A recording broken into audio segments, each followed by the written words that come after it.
Hello बच्चों, welcome to this video.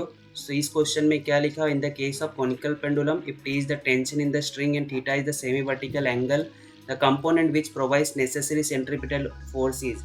So problem को पढ़ के ही आपको समझ गया है कोनिकल पेंडुलम का प्रॉब्लम है।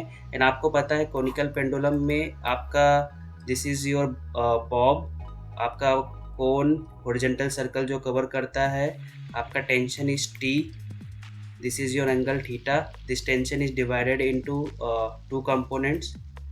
Okay, आपका weight is balanced by this component is t cos theta and t sin theta is directed towards center. T cos theta balances the weight mg and t sin theta provides your necessary centripetal force. Hence the correct answer will be what? A. I hope आपको ये problem समझा रहेगा। Thank you for this video.